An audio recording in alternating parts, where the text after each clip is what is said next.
Hey there, my name is Amy Reed. I am a nurse practitioner and owner of Sunshine Functional Healing. I practice mainly in holistic/functional medicine. I really spend a lot of time with my patients trying to determine root cause and help them really understand what they can do to treat their medical concerns. I have a wide variety of areas that I practice in, primarily in mental health, men's health, women's health, which kind of sounds like everything. Generally, I do testosterone treatments. I do a lot of ADHD treatment.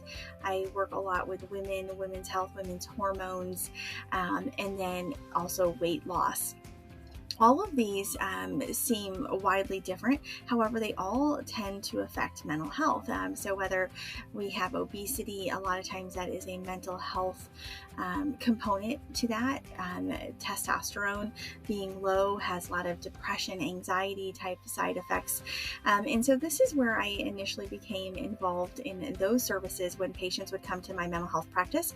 But the root cause was something different. And so I do like to spend a good amount of time making sure that patients really have good answers, as well as lifestyle changes that they can make, because prescriptions help, but lifestyle changes really impact and help towards really giving the best results for patients.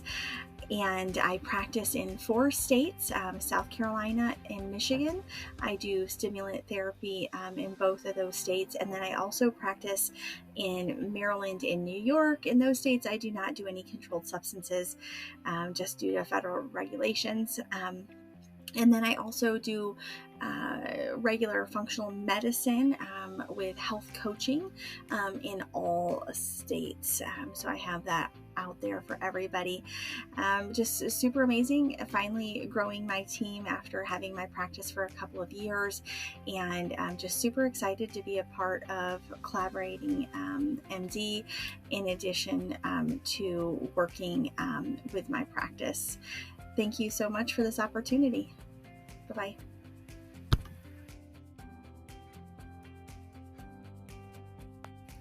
Hey, so the question here today is, as the journey of having your own practice, what has been the biggest struggle? And my goodness, I would have to say that the biggest struggle is just not having all the answers.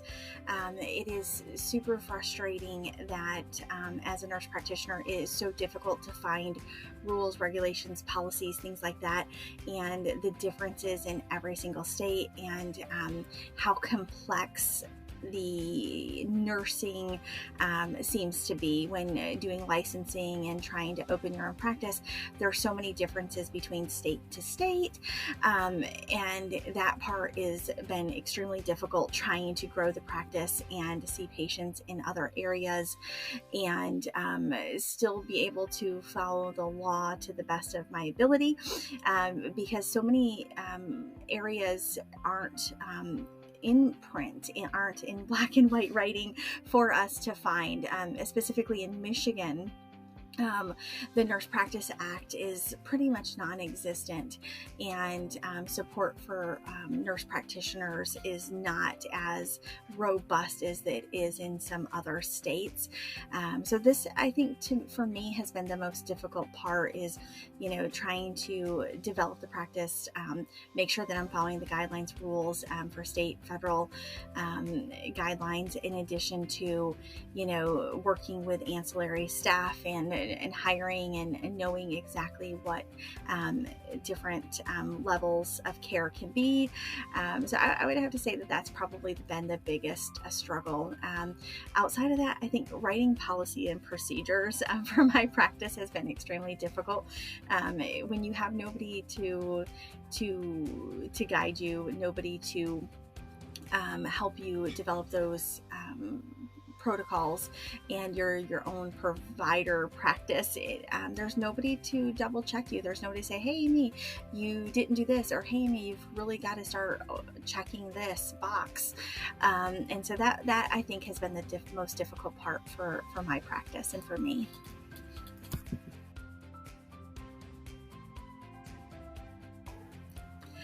I think that the best advice I can offer to new nurse practitioner entrepreneurs who want to own their practice is to not self-limit, not hold yourself back, and just get out there and do it. I have found it to be so much more fulfilling, and there is so much gratitude out there from the patients.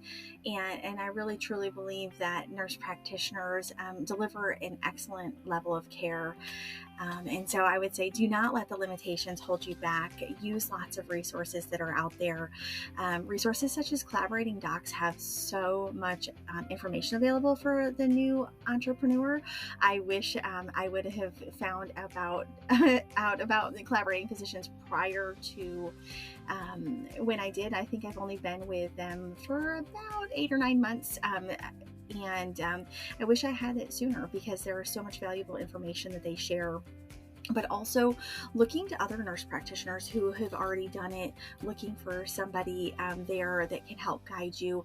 I have found the Elite Nurse Practitioner programs to be extremely helpful, beneficial for guidance in law, building your practice, marketing your practice, as well as educational information there for doing telehealth and in-person offices as well. So that is another great resource. But again, the biggest thing is don't self-limit. You don't need to be a millionaire to get started.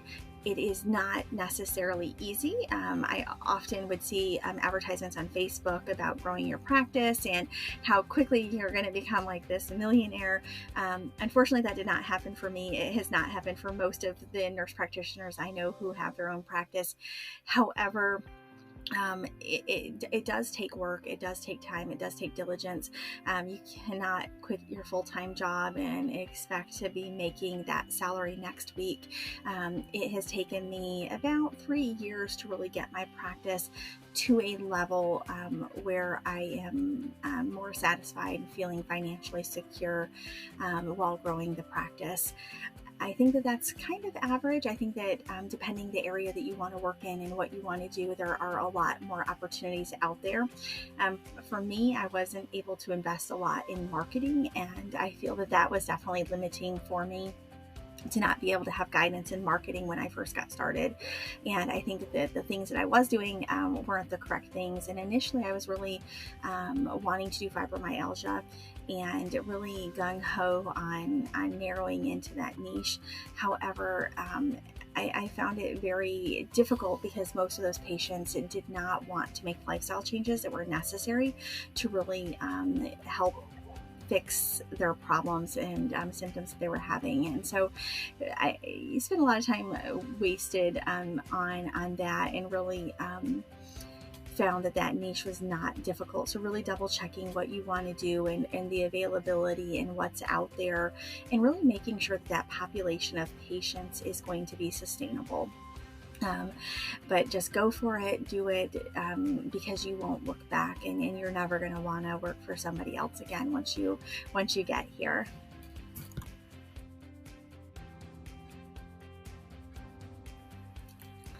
Hey, so far my experience with using collaborating physicians to secure a collaborating physician has been really good. Initially, I had some confusion with the beginning paperwork, getting things going, things like that. But I really think it was just a little bit of overwhelm on my part, trying to quickly secure a physician and get my practice going in South Carolina. And so that part has went smoothly thereafter. I currently meet with my physician about once a month, video or phone call. He has been excellent to work with, very outgoing as far as reaching out to make sure there's nothing I need, always reaching out to make sure that I have nothing outstanding that he needs to do as far as my practice goes. He is there to listen and offer suggestions as needed. It doesn't seem to micromanage. That was one of my biggest fears, selecting somebody who I wasn't already familiar with or didn't already know, was how involved do they want to be? How much are they going to want to have control over my practice and how I run it, and it's been really smooth. That was a fear of mine, that that the doctor would want to change or have me do things differently, but he's been really open and supportive of my treatment plans, my approach to practice, and that has been really awesome to have. So I think that as far as I'm concerned, everything has went extremely well using collaborating physicians. There's a set cadence for when things need to get done by the physician, since they're in a contract, which I have found to be nice. I have another physician that I use that I don't really ever hear from, don't really have meetings with as regularly as I would like. However, he is not bound in a contract through a company such as Collaborating Physicians. So I think having the contract there and has a little bit more accountability for the physicians, so that they're able to really deliver what you need as an individual. And my experience has been that they are there to support you and to help guide you, not to change your practice or how you want to do things. So nothing but excellent things to say. Thank you so much.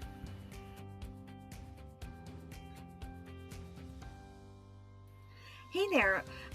Patients can reach out to me a couple different ways. I have partnered with Clarity, K-L-A-R-I-T-Y, and I am on their website, helloclarity.com.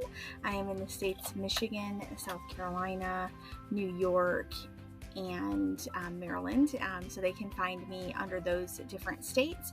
And then I also have my own website, and this is where I'm able to do health coaching for patients across the United States. And my website is www.sunshinefunctionalmedicine.com. You can also reach me by calling my office line Monday through Friday, 9 to 5, 269-626-3445. Again, it's 269-626-3445. So the three different ways that potential clients can reach out to learn more about my treatments are the Hello Clarity website. So it's helloclarity.com. They can also reach me by dialing the sunshinefunctionalmedicine.com, or by calling me on the phone 269-626-3445. Thank you so much. Bye-bye.